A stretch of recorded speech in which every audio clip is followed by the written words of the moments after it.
Bonjour mes chers élèves, j'espère que vous allez bien dans cette période de confinement.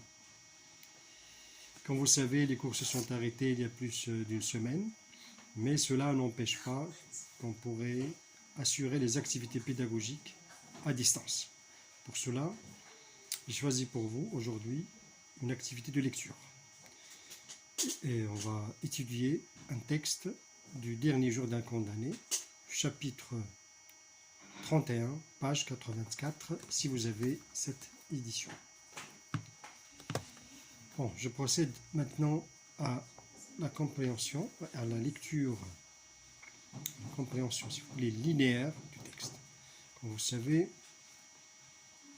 ça j'apprécie cette méthodologie d'abord de faire linéaire pour que les élèves s'enrichissent de vocabulaire et des expressions. Alors le texte commence par « Il vient d'entrer un monsieur, le chapeau sur la tête ». Voilà. Il vient d'entrer un monsieur. Qui est ce monsieur? Un chapeau sur la tête qui m'a à peine regardé. C'est-à-dire lui, il n'a pas fixé le regard sur le condamné. Il est entré, voilà, sans prendre soin de regarder le condamné. Puis a ouvert un pied droit et s'est mis à mesurer de bas en haut. Ça veut dire, dès qu'il est entré, il s'est mis au travail. Il a commencé à mesurer le mur par cet instrument qui s'appelle pied droit, donc c'est un instrument classique. Aujourd'hui, on mesure avec des mètres. Voilà. Des pierres de mur, parlant d'une voix très haute pour dire tantôt c'est cela, tantôt ce n'est pas cela. Donc lui, il s'est mis au travail, il s'est mis à mesurer le mur de la cellule, tout en parlant tout seul. Il parle à lui-même. Alors là, c'est ce monsieur. J'ai demandé aux gendarmes qui c'était. Alors j'ai demandé, le jeu ici, c'est le jeu du condamné, c'est le condamné qui parle. Le condamné à mort, qui est maintenant dans sa cellule, dans la prison de la conciergerie. J'ai demandé aux gendarmes qui c'était, parce que le prisonnier, le condamné à mort, ne connaît pas cette personne qui est entrée comme ça, sans être attendue. Donc c'est une visite qui a été imprévue, inopinée. Il paraît que c'est une espèce de sous-architecte employé à la prison. Voilà.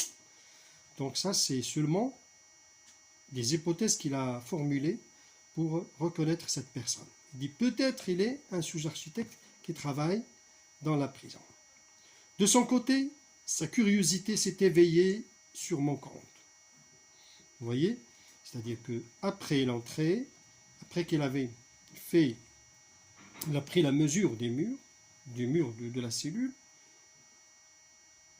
le prisonnier a attiré l'attention de ce monsieur, de cet architecte. Il a échangé quelques demi-mots avec le porte-clés qui l'accompagnait. Donc il a parlé avec le gardien, parce que c'est le gardien qui l'a emmené ou qui l'a ramené à la cellule. Puis a fixé un instant les yeux pour moi, ou sur moi. Il a fixé. Maintenant il commence à regarder le prisonnier. Au début, il n'a pas fait attention au prisonnier, comme si s'il n'était pas là, comme si c'était absent. Mais maintenant, une petite curiosité le pique, il commence à regarder le condamné. Puis a fixé un instant les yeux sur moi, a secoué la tête d'un air insouciant. Un air insouciant, ça veut dire, lui, que cette personne-là, qui est dans la cellule, je ne sais pas combien de temps, ne l'intéresse pas. C'est-à-dire que la présence du condamné dans la cellule n'intéresse pas l'architecte. Il s'est mis à parler à haute voix et à prendre des mesures. Donc il parle avec le gardien, mais tout en faisant son travail, c'est-à-dire il prend les mesures de la cellule. Sa besogne est finie, il s'est approché de moi en me disant avec sa voix éclatante. C'est-à-dire là, la besogne, c'est-à-dire le travail, quand il a fini son travail, c'est ici, on parle de l'architecte, Il s'est approché de moi. Moi, ça veut dire le condamné, en me disant avec sa voix éclatante. Donc lui, maintenant, il va parler à haute voix. Mon bon ami, dans 6 mois, cette prison sera beaucoup mieux. Alors là, on se pose la question, le fait de dire cette nouvelle, la nouvelle de la restauration, le fait de restaurer la prison, le fait de rénover la prison, est-ce que cela intéresse le prisonnier? Le prisonnier qui attend la mort, il va mourir dans quelques instants. Il sera guillotiné, il sera décapité. Alors que ce monsieur-là, cet architecte, lui dit qu'on va rénover la prison et qu'il sera fini dans 6 mois. Donc là, qu'est-ce qu'on remarque? Là, c'est une nouvelle qui est provocante. Il provoque le prisonnier. Il brise son cœur. Parce qu'il sait déjà que lui, il ne va pas atteindre, c'est-à-dire cette période-là cette période dont parle l'architecte. Dans 6 mois. Donc dans 6 mois, le condamné sera déjà mort. Il sera guillotiné. Mon bon ami, dans 6 mois, cette prison sera beaucoup mieux. Et son geste semblait ajouter, vous n'en jouirez pas, c'est dommage. C'est-à-dire, lui ne va pas jouir de cette rénovation, il ne va pas en profiter, il ne va pas tirer plaisir, il ne va pas tirer profit de cette rénovation ni de cette restauration de cette prison, parce que lui, le condamné, il ne sera pas de ce monde, il ne sera pas là, il sera mort. Il sourit presque. J'ai cru voir le moment où il allait me railler doucement, comme on plaisante une jeune mariée le soir de ses noces. Là, lui, c'est-à-dire le condamné, se sent qu'on se moque de lui. Donc lui, il est l'objet de raillerie, de la moquerie. Alors, en quoi consiste cette moquerie? C'est le fait de dire à un condamné à mort, à un condamné, c'est-à-dire qui attend la mort dans quelques moments, dans quelques instants, et on lui dit,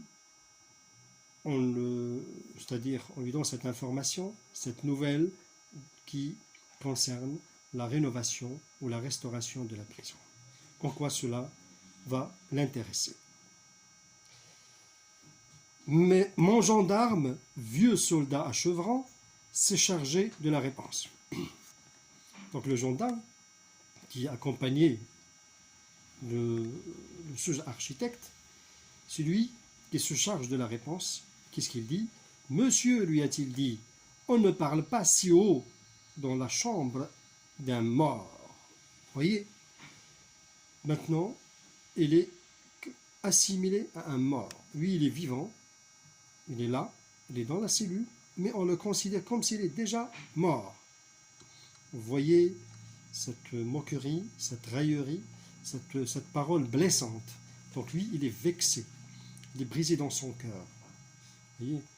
Donc ça, bien sûr, intensifie son anxiété, ça intensifie son angoisse, l'angoisse de la mort.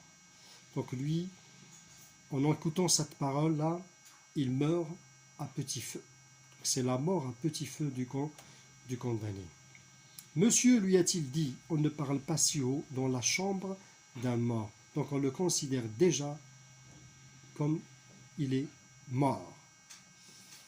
L'architecte s'en est allé, donc l'architecte il est parti. Moi, c'est-à-dire le condamné à mort, j'étais là. Là comme une des pierres qu'il mesurait. Alors là, vous voyez cette figure de style, c'est la comparaison, elle se comparait à une pierre, un objet inerte, inactif, immobile, sans émotion, sans sentiment, insensible. Vous voyez comment il est comparé? Le condamné il est comparé à quelque chose d'inerte. Vous voyez?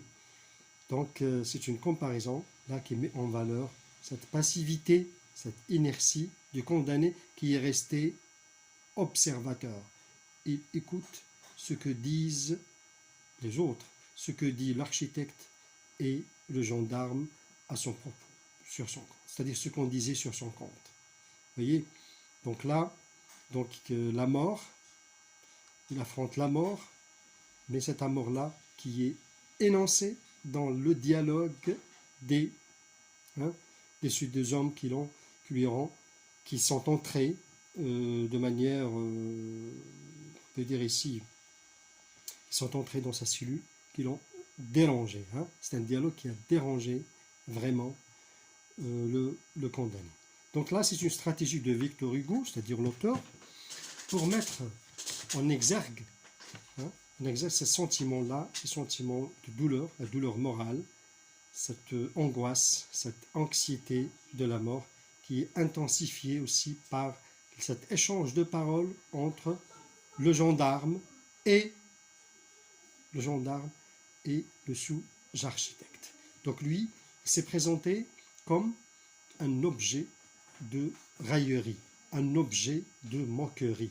Donc c'est la risée devient comme la risée de ces deux hommes.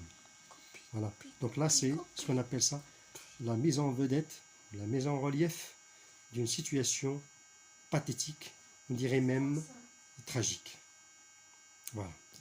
Donc là, c'est ce qu'on appelle ça l'explication linéaire pour comprendre le texte. Quant à la lecture méthodique, comme vous savez, la lecture méthodique commence toujours par la situation. Alors, on va situer le texte par rapport aux événements. Que s'est-il passé avant ce texte? Donc, comme vous savez, pour le chapitre précédent, qui précède ce texte, on parle d'une autre visite du prêtre. Le prêtre a rendu visite au prisonnier pour le consoler, pour apaiser ses douleurs.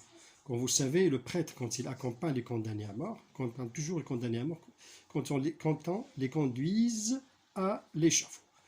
Donc, le prêtre, il accompagne les suppliciés et aussi les galériens. Qu'est-ce qu'on veut dire par les galériens? Les galériens, ce sont des personnes qui sont condamnées aux travaux forcés. Donc, cette visite du prêtre n'avait rien de senti, n'avait rien d'attendri, n'a pas ému, si vous voulez, le condamné. Et quand on lui a présenté une table garnie de nourriture, on lui a même présenté un poulet, lui, il n'avait pas le cœur à ça. Il n'avait pas le désir de manger. Donc ça, mais dans ce texte, là, c'est une autre visite, c'est la visite d'un architecte, mais ce n'est pas pour lui rendre visite, mais pour faire ses travaux comme on vient de dire. Pour identifier le texte, donc le texte est narratif, il met en scène cette visite inopinée, cette entrée inopinée et de l'architecte et du gendarme, et aussi pour mettre en relief cette passivité, cette inertie, entre guillemets, du condamné envers les deux visiteurs. Pour les axes de lecture. Alors, quels sont les axes de lecture que nous avons choisis pour ce chapitre? Alors, le premier axe, on lui donne le titre de la visite de sous-architecte. Alors, on va, bien sûr que pour l'axe, il faudrait dégager tous les éléments qui appuient cet axe. Bon, l'architecte, il est appliqué dans son travail, sans prendre en considération la présence du condamné. Donc lui se montre indifférent à la présence du condamné. Le condamné, l'architecte, il informe le narrateur de quoi? Du condamné, de la rénovation de la prison. Mais c'est une information, c'est une nouvelle déplacée qui n'a pas de sens pour le narrateur. Pourquoi? Parce que le narrateur, il va mourir, il attend la mort. La mort pour lui imminente. Donc, rénover ou ne pas rénover la prison, ça ne le regarde pas. Il informe le condamné de la nouvelle, c'est-à-dire de cette rénovation ou de cette restauration de la prison. Donc pour lui, cette nouvelle, la nouvelle elle est provocante, la nouvelle du condamné, de l'architecte est vraiment provocatrice. Il brise le cœur du condamné. Et l'échange de paroles, l'échange de dialogue entre le condamné, entre l'architecte et le gendarme, il a aussi provoqué, il a brisé le cœur du condamné. Pourquoi? Parce qu'on se moque de lui. Cette moquerie qui augmente, qui accroît, c'est ce sentiment de douleur chez le condamné. Donc, pour ces sentiments-là, ce sont les sentiments de l'angoisse, de l'anxiété. Alors, il y a des phrases qui le montrent, pour tirer les phrases qui le montrent, lorsqu'on dit « On ne parle pas si haut dans la chambre d'un mort ». Une autre phrase « Vous n'en jouirez pas, c'est dommage ». Bien sûr, il ne va pas jouir, bien sûr, il ne va pas jouir, il ne va pas tirer parti de cette restauration, de cette rénovation de la prison, parce qu'il va mourir très bientôt. Donc, une petite conclusion pour cet axe-là, c'est que cette venue, ce travail d'architecte-là, n'intéresse guère le prisonnier. Deuxième axe, on lui donne le titre de la passivité du condamné. Alors là, comme vous avez pu suivre avec moi, le condamné, il a pris une position d'un observateur. Il regarde les deux hommes qui parlent. Au début, c'était l'architecte qui fait son travail.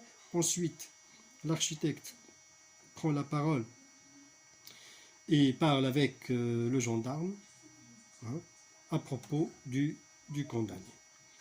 Donc ici, la présence du narrateur est assimilée à son absence. Présent ou absent, c'est la même chose pour l'architecte. Parce que l'architecte n'a pas fait attention au début au condamné. Donc, cette position d'observateur, c'est une position de quelqu'un de passif qui n'a pas réagi aux propos des deux hommes. Les deux hommes qui parlent de lui, qui se moquent de lui, alors que le condamné se réfugie dans un silence terrible. Il ne parle pas. Voilà. Donc, et dans le texte, cette inertie, cette passivité, si vous voulez, a été assimilée à une pierre. Voilà. Et c'est comme une pierre. Voilà la phrase qu'il veut dire. Moi, j'étais là comme une des pierres qu'il mesurait. Voilà. Donc, c'est comme un parti ou un morceau de pierre qui constitue les murs de cette cellule. Donc, cette inactivité ou cette passivité est mise en valeur par l'absence, cette quasi-absence du condamné. Donc, il est comparé, c'est-à-dire sa présence est comparée à une absence. C'est comme s'il n'était rien passé dans cette cellule, comme s'il n'existait pas dans la cellule. Vous voyez? Alors là, c'est deuxième axe, c'est cette passivité du condamné.